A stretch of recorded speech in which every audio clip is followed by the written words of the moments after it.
ओम श्री सद्गुरुवे नमः। ओम नमो भगवते वासुदेवाय। अथाष्टादशो अध्याय। भिन्न भिन्न वर्षों का वर्णन। श्री शुकदेव जी कहते हैं, राजन, भद्राश्व वर्ष में धर्मपुत्र भद्रश्रवा और उनके मुख्य सेवक भगवान वासुदेव की हयग्रीव संज्ञक धर्ममयी प्रिय मूर्ति को अत्यंत समाधि निष्ठा के द्वारा हृदय में स्थापित कर इस मंत्र का जप करते हुए इस प्रकार स्तुति करते हैं। भद्रश्रवा और उनके सेवक कहते हैं, चित्त को विशुद्ध करने वाले ओंकार स्वरूप भगवान धर्म को नमस्कार है।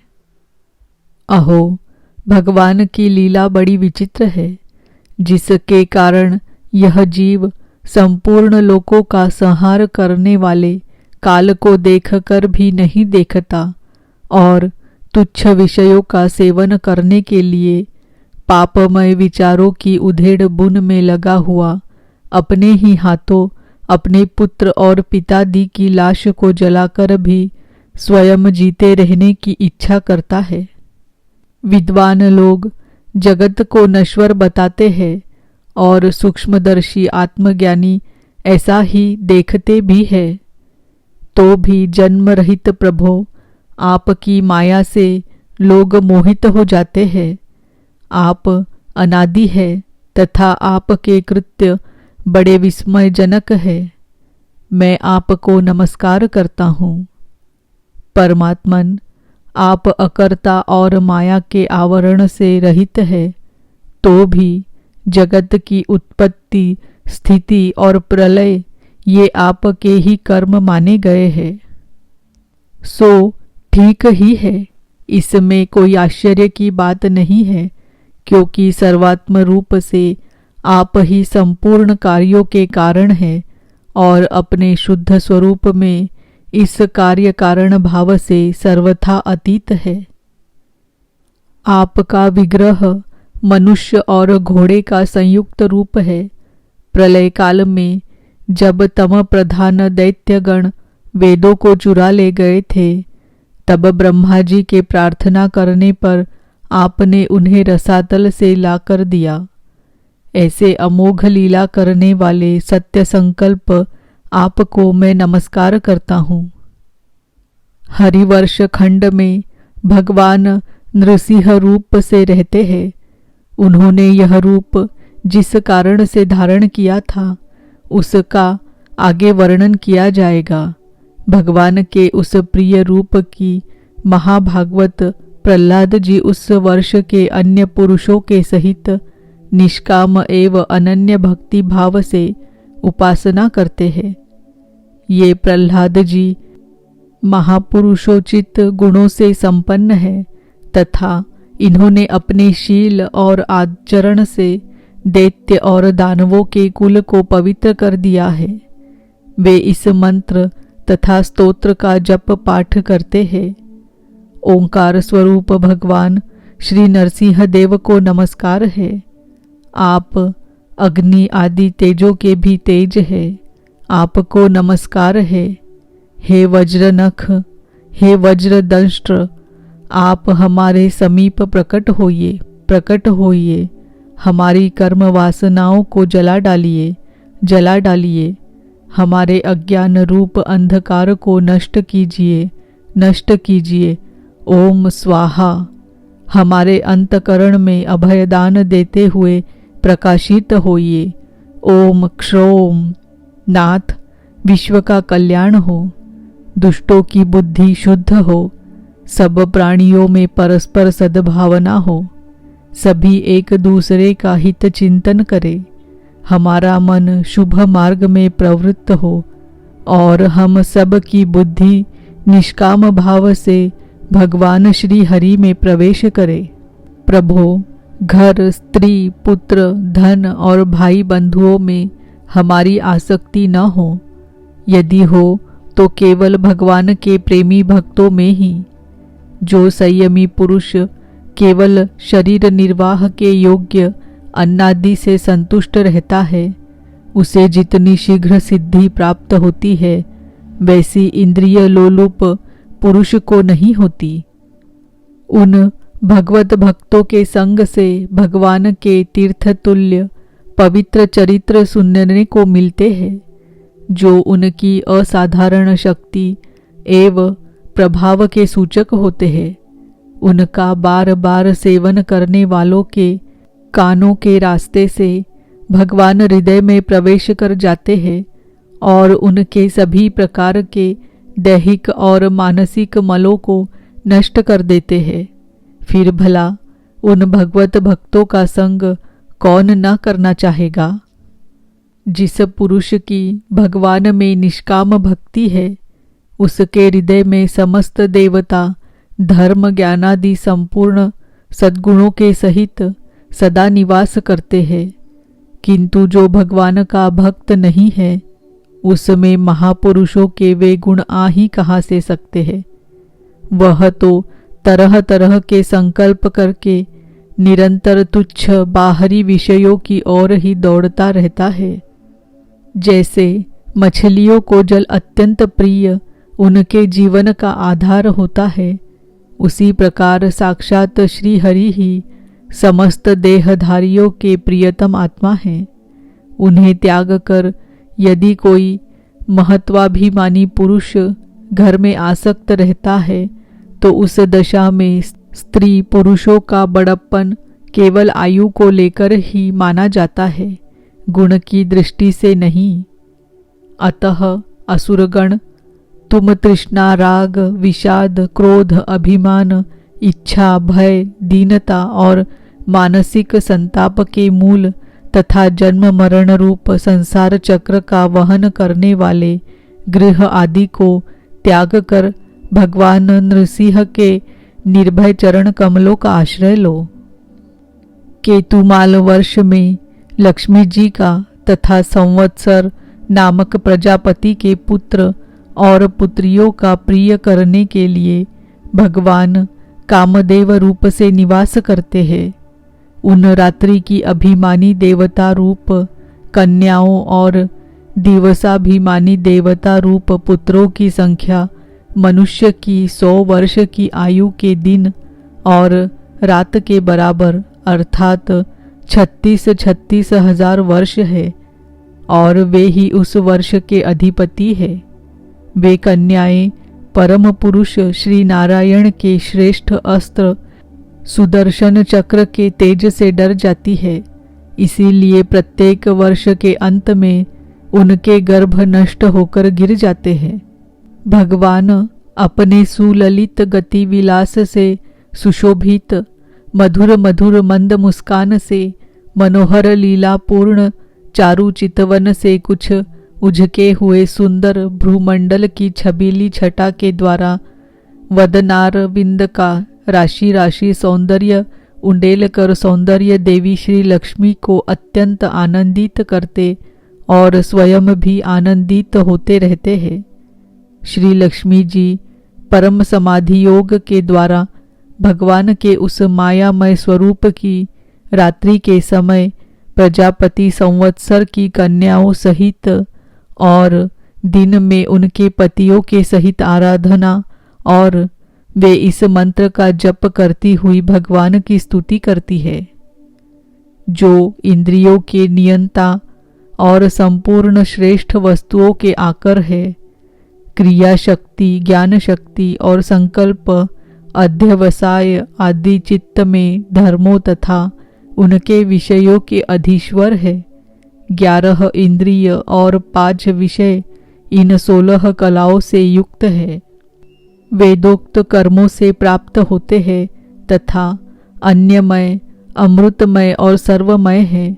उन मानसिक, इंद्रियक एवं शारीरिक बल स्वरूप परम सुंदर भगवान कामदेव को ओम राम ह्रीम रूम इन बीज मंत्रों के सहित सब ओर से नमस्कार है। भगवान आप इंद्रियों के अधीश्वर है। स्त्रियां तरह तरह के कठोर व्रतों से आपकी ही आराधना करके अन्य लौकिक पतियों की इच्छा किया करती है, किंतु वे उनके प्रिय पुत्र, धन और आयु की रक्षा नहीं कर सकते, क्योंकि वे स्वयं ही परतंत्र है। सच्चा पति यानी रक्षा करने वाला या ईश्वर वही है जो स्वयं सर्वथा निर्भय हो और दूसरे भयभीत लोगों की सब प्रकार से रक्षा कर सके। ऐसे पति एकमात्र आप ही है। यदि एक से अधिक ईश्वर माने जाए तो उन्हें एक दूसरे से भय होने की संभावना है। अतएव आप अपनी प्राप्ति से बढ़कर और किसी लाभ को नहीं मानते। भगवन, जो स्त्री आपके चरण कमलों का पूजन ही चाहती है और किसी वस्तु की इच्छा नहीं करती, उसकी सभी कामनाएं पूर्ण हो जाती है। किंतु जो किसी एक कामना को लेकर आपकी उपासना करती है, उसे आप केवल वही वस्तु देते हैं और जब भोग समाप्त होने पर वह नष्ट हो जाती है तो उसके लिए उसे संतप्त होना पड़ता है।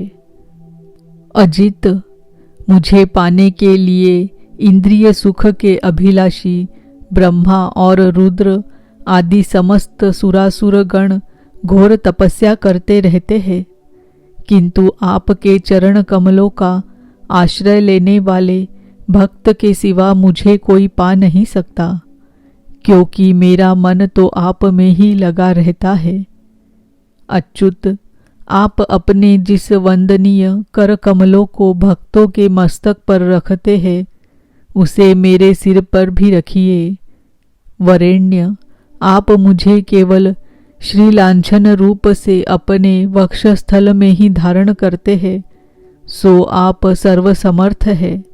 आप अपनी माया से जो लीलाएं करते हैं, उनका रहस्य कौन जान सकता है। रम्यक वर्ष में भगवान के वहाँ के अधिपति मनु को पूर्व काल में अपना परम प्रिय मत्स्य रूप दिखाया था। मनु जी इस समय भी भगवान के उसी रूप की बड़े भक्ति भाव से उपासना करते हैं और इस मंत्र का जप करते हुए स्तुति करते हैं। सत्व प्रधान मुख्य प्राण सूत्रात्मा तथा मनोबल, इंद्रिय बल और शरीर बल ओंकार पद के अर्थ सर्वश्रेष्ठ भगवान महामत्स्य को बार बार नमस्कार है। प्रभु, नट जिस प्रकार कठपुतलियों को नचाता है, उसी प्रकार आप ब्राह्मण आदि नामों की डोरी से संपूर्ण विश्व को अपने अधीन करके नचा रहे हैं। अतः आप ही सबके प्रेरक है। आपको ब्रह्मादि लोकपालगण भी नहीं देख सकते, तथापि आप समस्त प्राणियों के भीतर प्राण रूप से और बाहर वायु रूप से निरंतर संचार करते रहते हैं। वेद ही आपका महान शब्द है। एक बार इंद्रादि इंद्रियाभिमानी देवताओं को प्राण स्वरूप आपसे डाह हुआ, तब आपके अलग हो जाने पर वे अलग अलग अथवा आपस में मिलकर भी मनुष्य, पशु, स्थावर, जंगम आदि जितने शरीर दिखाई देते हैं, उनमें से किसी की बहुत यत्न करने पर भी रक्षा नहीं कर सके।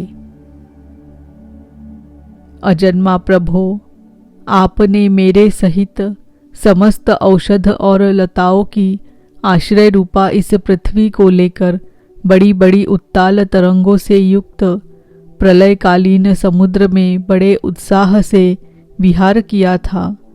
आप संसार के समस्त प्राण समुदाय के नियंता है। मेरा आपको नमस्कार है। हिरण्यमय वर्ष में भगवान कच्छप रूप धारण करके रहते हैं। वहाँ के निवासियों के सहित पितृराज अर्यमा भगवान की उस प्रियतम मूर्ति की उपासना करते हैं और इस मंत्र को निरंतर जपते हुए स्तुति करते हैं। जो संपूर्ण सत्व गुण से युक्त है, जल में विचरते रहने के कारण जिनके स्थान का कोई निश्चय नहीं है, तथा जो काल की मर्यादा के बाहर है, उन ओंकार स्वरूप सर्वव्यापक सर्वाधार भगवान कच्छप को बार बार नमस्कार है।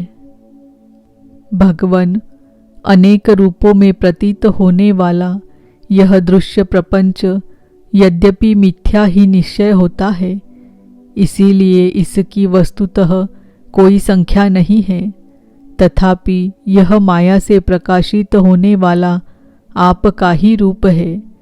ऐसे अनिर्वचनीय रूप आपको मेरा नमस्कार है। एकमात्र आप ही जरायुज, स्वेदज, अंडज, उद्भिज, जंगम, स्थावर, देवता, ऋषि, पितृगण, भूत, इंद्रिय, स्वर्ग, आकाश, पृथ्वी, पर्वत, नदी, समुद्र, द्वीप, ग्रह और तारा आदि विभिन्न नामों से प्रसिद्ध है। आप असंख्य नाम, रूप और आकृतियों से युक्त है। कपिलादि विद्वानों ने जो आप में 24 तत्वों की संख्या निश्चित की है, वह जिस तत्व दृष्टि का उदय होने पर निवृत्त हो जाती है, वह भी वस्तुतः आपका ही स्वरूप है। ऐसे सांख्य सिद्धांत स्वरूप आपको मेरा नमस्कार है। उत्तर कुरुवर्ष में भगवान यज्ञ पुरुष वराह मूर्ति धारण करके विराजमान है। वहाँ के निवासियों के सहित साक्षात पृथ्वी देवी उनकी अविचल भक्ति भाव से उपासना करती और इस परमोत्कृष्ट मंत्र का जप करती हुई स्तुति करती है। जिनका तत्व मंत्रों से जाना जाता है, जो यज्ञ और क्रतु रूप है तथा बड़े बड़े यज्ञ जिनके अंग है, उन ओंकार स्वरूप शुक्ल कर्ममय त्रियुग मूर्ति पुरुषोत्तम भगवान वराह को बार बार नमस्कार है।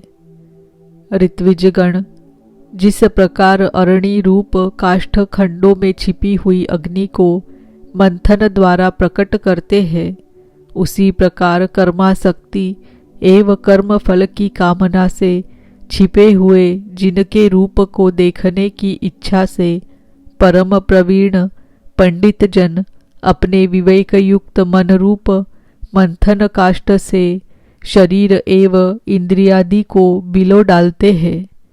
इस प्रकार मंथन करने पर अपने स्वरूप को प्रकट करने वाले आपको नमस्कार है। विचार तथा यम नियमादि योगांगों के साधन से जिनकी बुद्धि निश्चयात्मिका हो गई है, वे महापुरुष द्रव्य यानी विषय, क्रिया यानी इंद्रियों के व्यापार, हेतु यानी इंद्रियाधिष्ठाता देवता, अयन यानी शरीर, ईश काल और कर्ता यानी अहंकार आदि माया के कार्यों को देखकर जिनके वास्तविक स्वरूप का निश्चय करते हैं, ऐसे मायिक आकृतियों से रहित आपको बार बार नमस्कार है।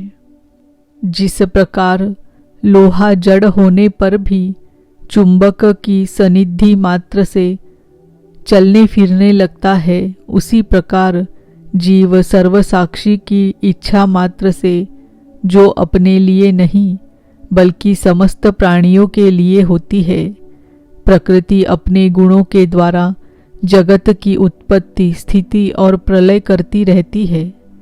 ऐसे संपूर्ण गुणों एवं कर्मों के साक्षी आपको नमस्कार है। आप जगत के कारणभूत आदि सूकर है। जिस प्रकार एक हाथी दूसरे हाथी को पछाड़ देता है, उसी प्रकार गजराज के समान क्रीड़ा करते हुए आप युद्ध में अपने प्रतिद्वंदी हिरण्याक्ष दैत्य को दलित करके मुझे अपनी दाढ़ों की नोक पर रखकर रसातल से प्रलय पयोधि के बाहर निकले थे। मैं आप सर्वशक्तिमान प्रभु को बार बार नमस्कार करती हूँ। इति श्रीमद्भागवते महापुराणे पारमहंस्याम संहितायां पंचम स्कंधे भुवनकोशवर्णनं नामाष्टादशोऽध्यायः। ॐ नमो भगवते वासुदेवाय। ॐ नमो भगवते वासुदेवाय। ॐ नमो भगवते वासुदेवाय।